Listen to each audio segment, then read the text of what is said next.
ప్రేక్షకులకు నమస్కారం అండి. పెన్న పుస్తకం తీసుకున్నారా? ఇప్పుడు మనం ఈ గర్భవతి అంటే ఎవరైతే గర్భిణీ స్త్రీగా కన్సీవ్ అయ్యారో, గర్భం ధరించారో వాళ్ళు ఎటువంటి జాగ్రత్తలు తీసుకోవాలి.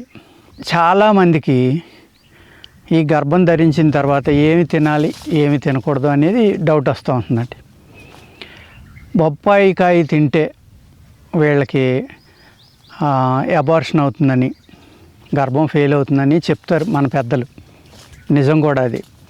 ఆయుర్వేద శాస్త్రంలో కూడా అనేక రకాలైన మూలికల్ని ఈ గర్భిణీ స్త్రీలు వాడకూడదు, గర్భస్రావం అవుతుంది అని క్లియర్గా రాసి ఉంటాయండి. అటువంటి వాటిలో బొప్పాయి కూడా ఒకటి అన్నమాట.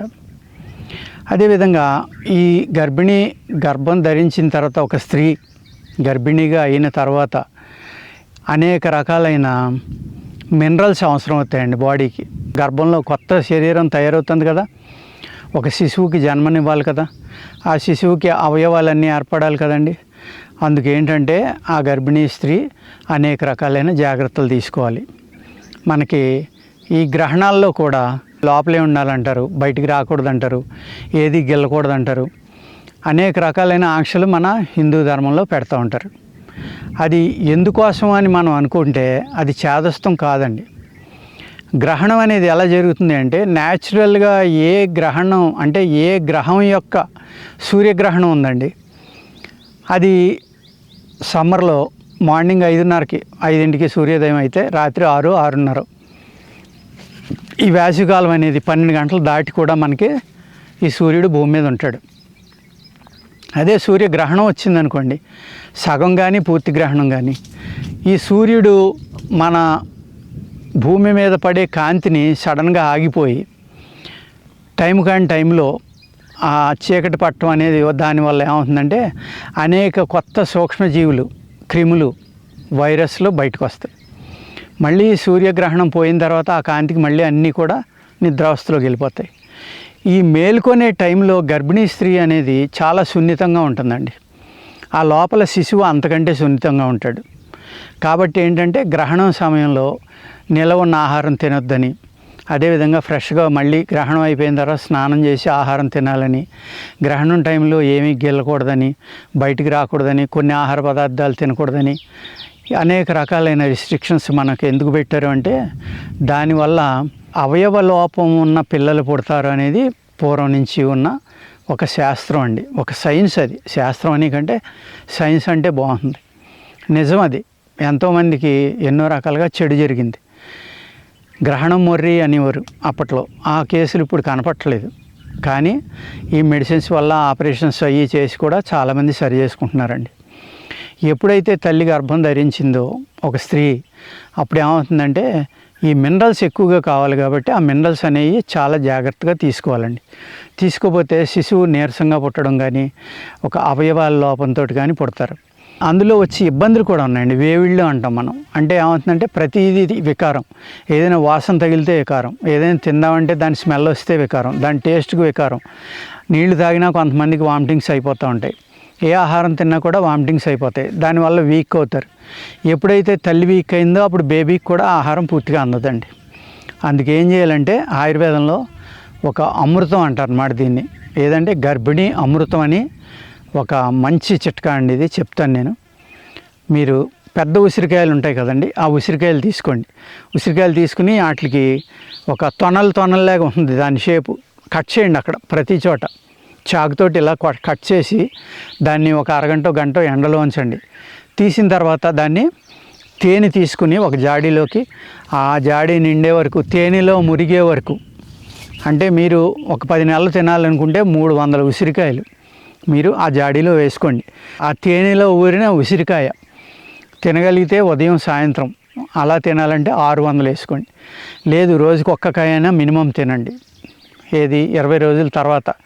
అంటే ఈ స్త్రీ, ఈ అమ్మాయి గర్భం ధరించిందని తెలిసిన వెంటనే అది నానబెట్టి ఉంచుకుంటే ఒక 20 రోజుల తర్వాత తినడం మొదలు పెట్టచ్చు. కాబట్టి శిశువుకి అవయవాలు ఏర్పడక ముందరే, శిశువు ఎప్పుడైతే ఈ ఎగ్గ స్థితి నుంచి మారటం మొదలుపెట్టిందో అప్పటికే ఈ ఆహారం, అమృతాహారం అనొచ్చు దీన్ని, గర్భిణీ యొక్క అమృత ఆహారం అనొచ్చండి.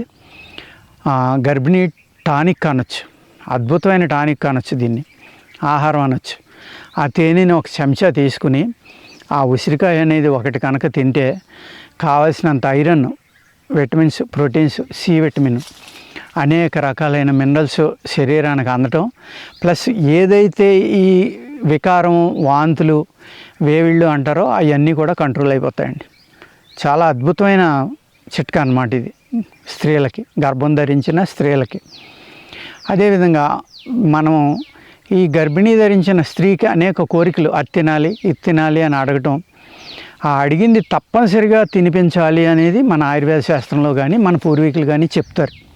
ఎందుకు అంటే ఏ ఆహారం అయితే తనకు కావాలని అడిగిందో ఆ అమ్మాయి, ఆ టేస్ట్ ద్వారా ఆ అమ్మాయి యొక్క మానసికమైన కోరిక ద్వారా తీరిపోయి ఆ ఆహారాన్ని ఆ అమ్మాయి తినటం వల్ల ఆ శిశువులో ఏర్పడే అవయవానికి ఏ విధమైన విటమిన్స్ కావాలి, మినరల్స్ కావాలి, ప్రోటీన్స్ కావాలి అనేది ఈ ఆహారం ద్వారానే ఆ అమ్మాయి యొక్క శరీరం అడుగుతుంది.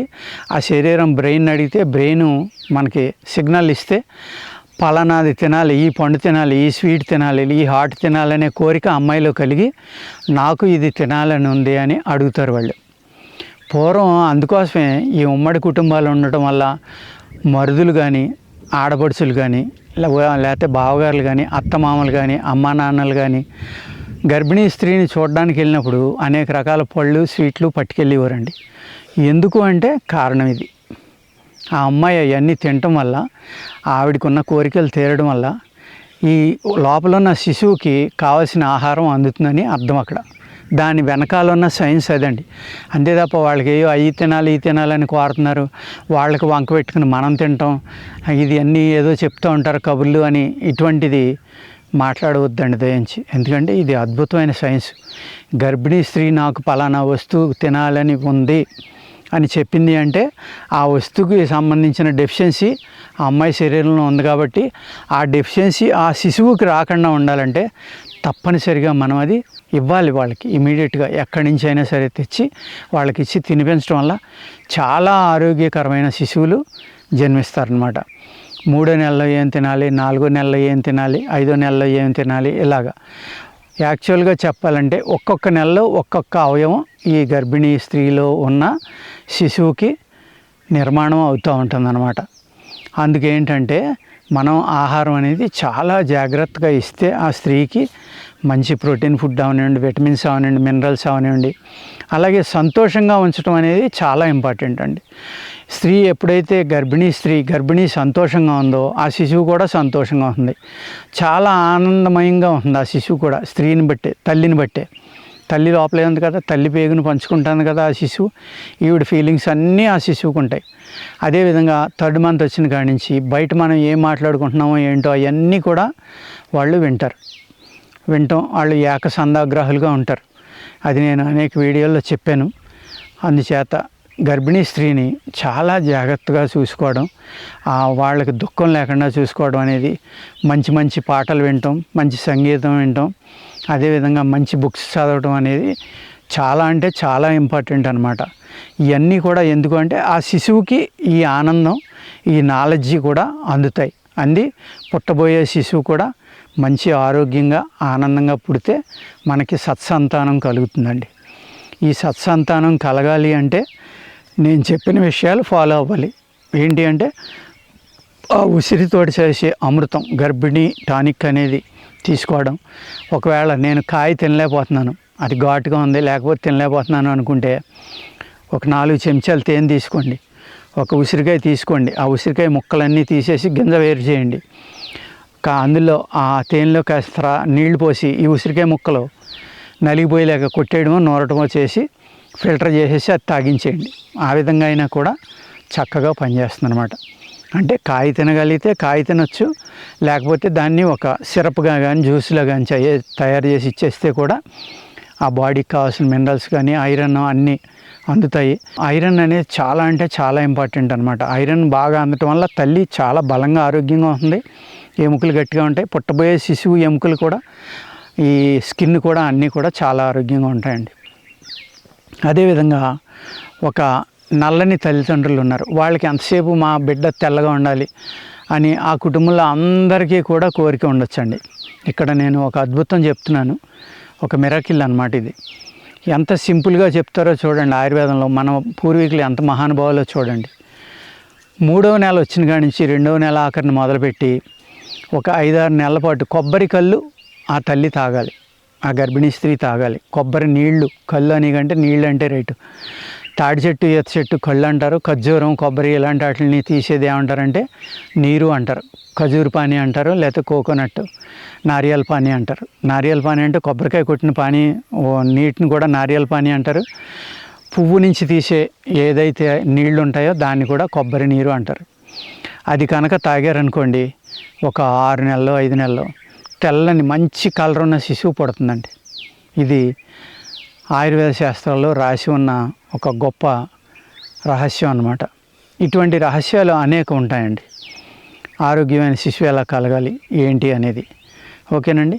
అంచేత నేను చెప్పిన ఈ 2 రకాలుగా మీరు ఫాలో అయ్యి జాగ్రత్తగా కనుకుంటే చక్కని బలమైన అందమైన సంతానం మీకు కలుగుతుందండి. ఓకేనండి. నమస్కారం.